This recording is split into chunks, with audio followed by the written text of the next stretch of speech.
And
only son Isaac, whom you love, and go to the land of Moriah, and offer him there as a burnt offering on one of the mountains of which I shall tell you." So Abraham rose early in the morning and took two of his young men with him and his son Isaac, and he cut the wood for the burnt offering, and arose and went to the place of which God had told him. On the third day, Abraham lifted up his eyes and saw the place afar off. Then Abraham said to his young men, "I am the lad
I fall. I thank thee, Lord, of thy great mercy. Now, God, all things of naught that made, his honor may ne'er more fade.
Please join me in this next reading that we'll responsibly. We adore you, O Christ. We adore you, O Christ, and we bless you. Because by your holy cross you have redeemed the world. If we have died with him, we shall also live with him. If we endure, we shall also reign with him. We adore you, O Christ, and we bless you. Because by your holy cross you have redeemed the world.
Now in all Israel, there was no one so much to be praised for his beauty as David's son Absalom.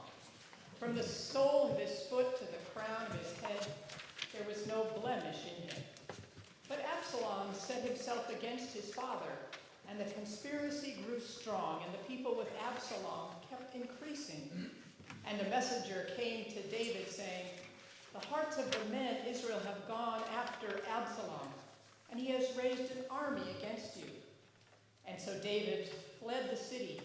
He mustered the men who were with him and sent them forth of the company by hundreds and thousands.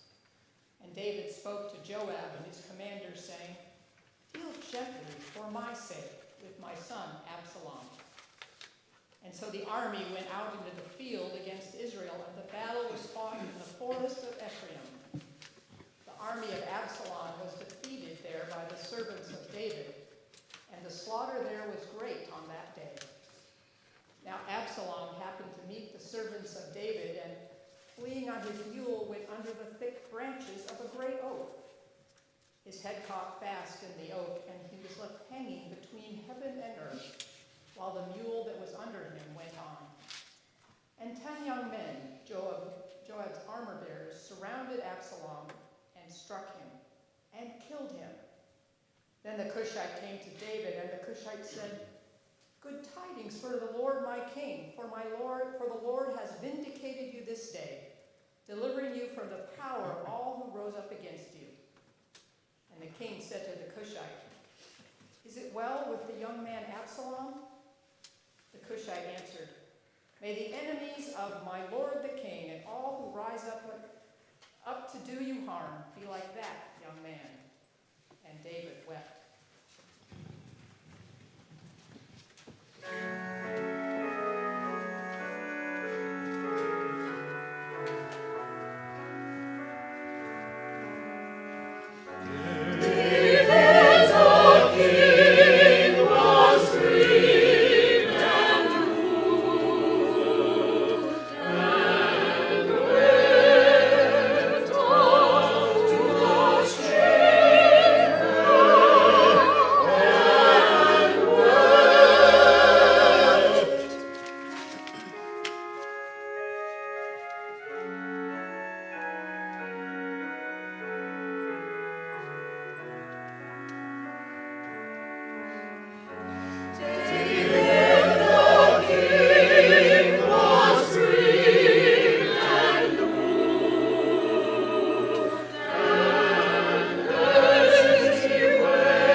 Who has believed what we have heard?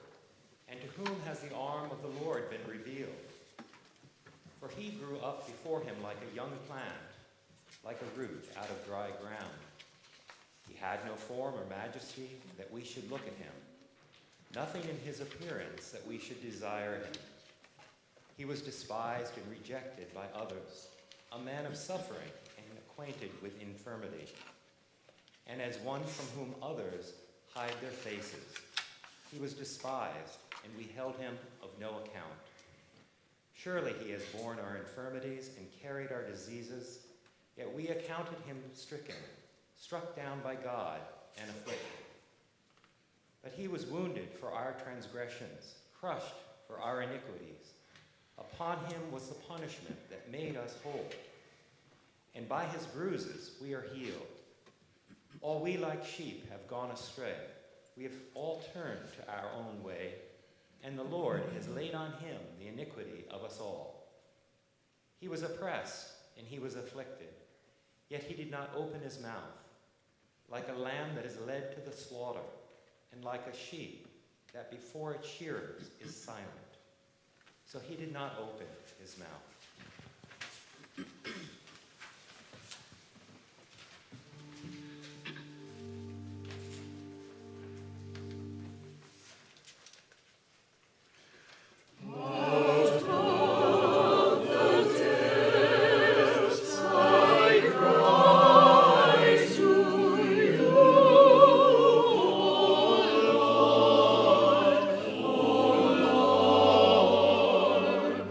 Lord.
Jesus came with the 12, and when they had taken their places and were eating, Jesus said, "Truly I tell you, one of you will betray me, who is eating with me."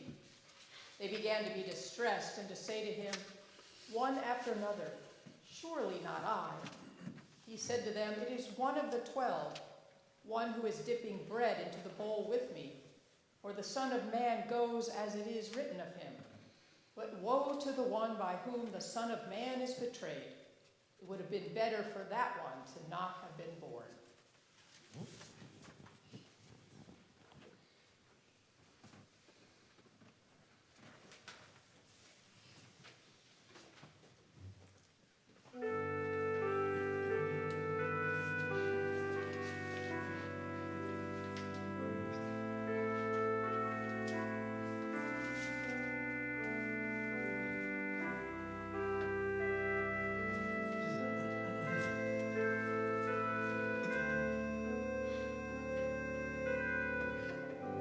Bread of the world, in mercy broken, wine of the soul, in mercy shed, by whom the words of life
When they had sung the hymn, they went out to the Mount of Olives, to a place called Gethsemane. And he said to his disciples, "Sit here while I pray." He took with him Peter and James and John, and began to be distressed and agitated, and said to them, "I am deeply grieved, even to death. Remain here and keep awake." And going a little farther, he threw himself on the ground and prayed that, if it were possible, the hour might pass from him.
Jesus came and found them sleeping and said to them, "The hour has come. The Son of Man is betrayed into the hands of sinners. See, my betrayer is at hand." Immediately, while he was still speaking, Judas, one of the 12, arrived. And with him there was a crowd with swords and clubs from the chief priests, the scribes, and the elders. Now the betrayer had given them a sign, saying, "The one I will kiss is the man. Arrest him and lead him away under guard." So when Judas came, he went up to Jesus at once and said, "Rabbi," and kissed him. Then they laid hands on him and arrested him.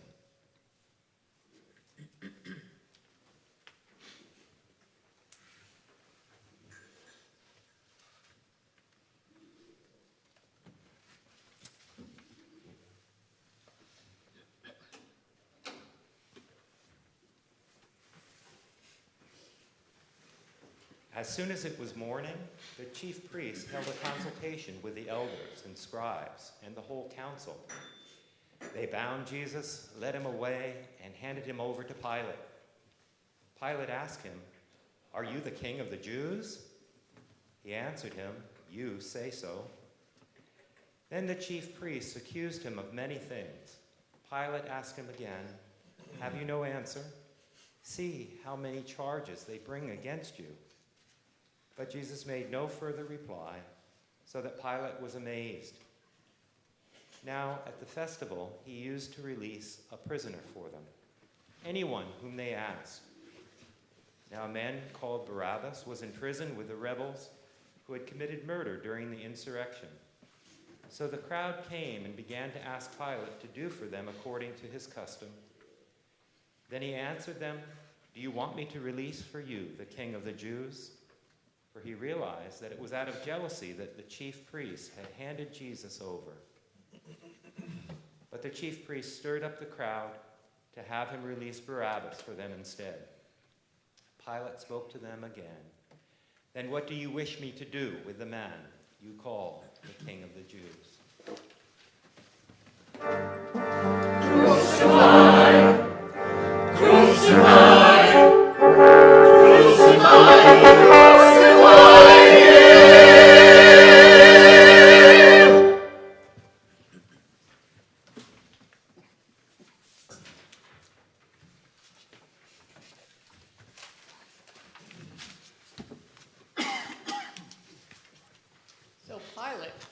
wishing to satisfy the crowd, released Barabbas for them. And after flogging Jesus, he handed him over to be crucified. Then the soldiers led him into the courtyard of the palace, and they clothed him in a purple cloak.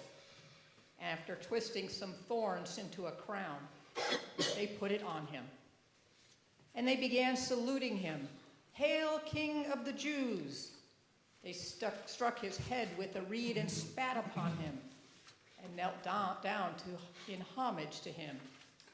After mocking him, they stripped him of the purple cloak and put his own clothes on him. Then they led him out to crucify him. They compelled a passerby who was coming in from the country to carry his cross. It was Simon of Cyrene, the father of Alexander and Rufus.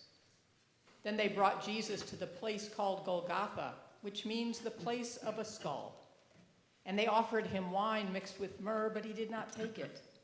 And they crucified him and divided his clothes among them, casting lots to decide what each should take. It was 9 o'clock in the morning when they crucified him. The inscription of the charge against him read, "The King of the Jews."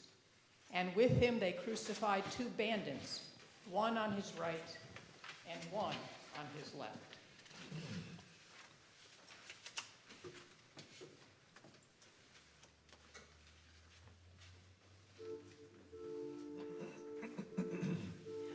Awake, sad heart, whom sorrow ever drowns.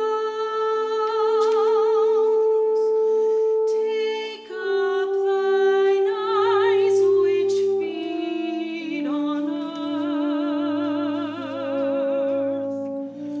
Unfold thy forehead, gathered into frowns. Thy Savior comes, and with him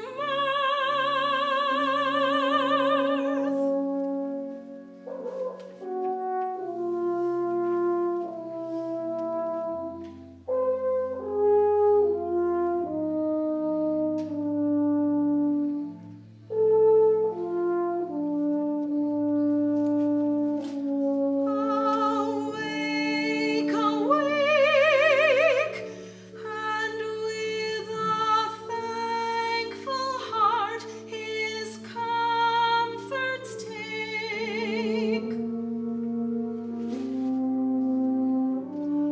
But thou dost still lament and pine and cry, and feel his death,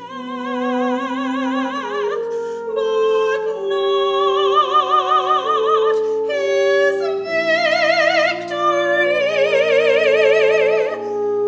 but not his victory.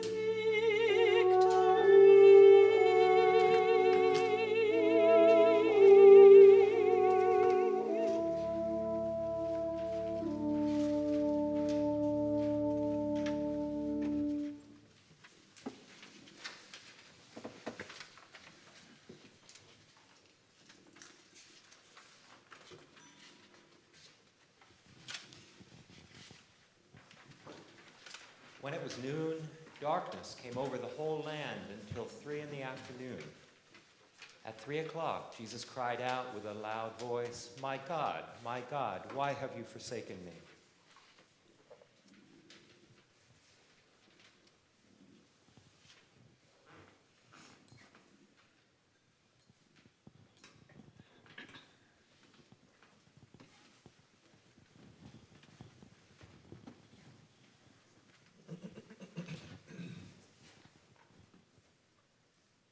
Then Jesus gave a loud cry and breathed his last. And the curtain of the temple was torn in two from top to bottom. Now when the centurion who stood facing him saw that in this way he breathed his last, he said, "Truly, this man was God's son."